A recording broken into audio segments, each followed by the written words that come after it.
regular, rotten, or rusty. Yes, I love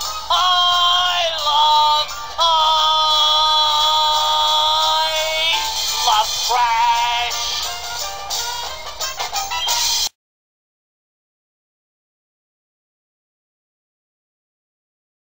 I'm looking at issues 100 to 104 of Captain America. These are written by Stan Lee with art by Jack Kirby. Issue 100 is the second part of a story told from Tales of Suspense 99, where Cap teams up with the Black Panther to take down Baron Zemo and his henchmen. This issue also features the return of Agent 13, Sharon Carter, as she has infiltrated Zemo's group, but turns on them at the beginning of this issue when ordered to shoot Cap. The rest of the issue involves these three heroes trying to escape and battling Zemo's ultimate bodyguard, Destructon. You gotta love that name.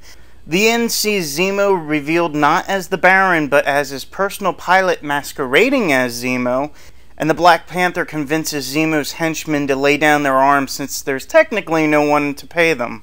Issues 101 to 104 involve Cap tracking down the Red Skull for Nick Fury and S.H.I.E.L.D.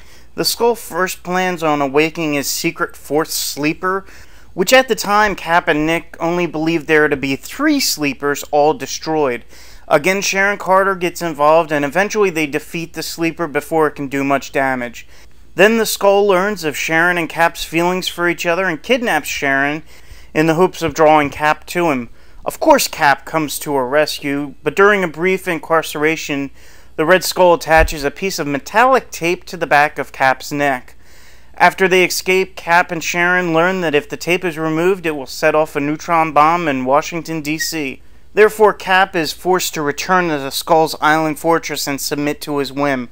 Luckily, the good guys prevail. Nick Fury is able to defuse the bomb off camera, seemingly with the help of Tony Stark, and though the good guys win, the Red Skull escapes to return another day.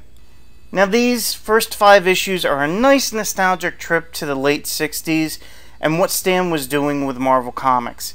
At times though, it's difficult and a bit of a chore to read. I can see how Stan is trying to wax poetic and write elegantly, which I applaud, but at times his dialogue sounds so theatrical it comes across as stilted and cumbersome. For those who serve the Skull, only death is the price of failure. Prove beyond our very eyes how meaningless is the value of a single life.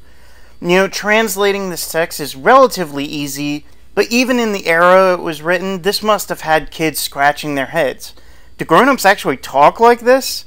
It seems like Stan is trying too hard to sound like Shakespeare and less like a man of the present. But that's not to say that Stan doesn't have his moments where his writing impresses and inspires. It's tyranny which is the myth, and bigotry which is an abomination before the eyes of mankind. For humanity has come of age, and so long as love, not hatred, fills a man's heart, the day of the tyrant is ended. You know, how can you read that and not feel inspired to be a better man? At the end of the day, Stan's dialogue is simply something that takes getting used to. The stories themselves are pretty passable. Most of the time, Cap overcomes the odds more so out of circumstance than by some intricate plan, which honestly is true to life, but also makes for some anticlimactic storytelling. The one silver lining is that it shows the solution doesn't always have to be through violence, and that's to be commended. Overall, a decent start to the Captain America series, and although many parts are far outdated, the underlying meaning still stands up straight. Issues 105 to 109 are standalone comics that have the ongoing background story of Cap trying to come to terms with the death of Bucky and pondering whether he should continue a relationship with Sharon when he could potentially put her life in harm's way. These issues are a nice window into Cap's frame of mind at the time, and while none of the foreground plot is earth-shattering, they are some fun comics. If I had any gripe, it would be that issue 109 devotes the whole issue to an origin retelling and meeting of Bucky, which I found kind of unnecessary. I could understand devoting a page or two, but I think the issue would have been better served if there was more dialogue between Cap and Nick Fury. Thankfully in these comics, Stan has found a somewhat more modern voice and sounds a bit less like an out-of-date Lotharo. Jack Kirby also turns in some really impressive art. I'm usually hit or miss with his facial features, but you can't deny that the man could really draw. Some of his backgrounds are especially well done with intricate precision. These are solidly passable issues that I enjoyed reading. Issues 110 to 111 offer some stunning art by Jim Steranko. Seriously, the man's art is a marvel to behold. This time around, Cap crosses paths with the Hulk and Rick Jones. After meeting with Cap, Rick decides to don the mask of Bucky to help Cap take on Madam Hydra and her cohorts. The end of issue 111 sees Cap seemingly die, diving into the harbor to escape from capture. Jack Kirby returns for issue 112 as Tony Stark is told of Cap's quote-unquote death and recalls Cap's origin and recent exploits. Finally, Jim Steranko returns for one last issue as 113 opens at Cap's funeral. Nick Fury and the Avengers are attacked by Hydra, but Bucky tracks them down to a graveyard. Cap returns to save the day and says he faked his death so that from now on, everyone would question who he was under the mask.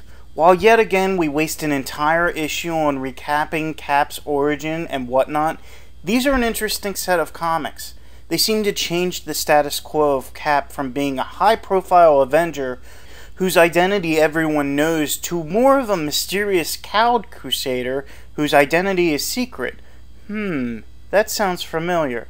Seriously though, the seeds of why years later Cap would choose to oppose the Initiative are planted firmly in these issues, and they are told very well by Stan and Jim. I hope you enjoyed my review of Captain America, the early years. I've got some more Captain America comics reviews coming up, so stay tuned for those. I've also got some other comic reviews in the pipeline, so keep your eyes out for them. Be sure to rate, comment, and subscribe, and thank you for listening.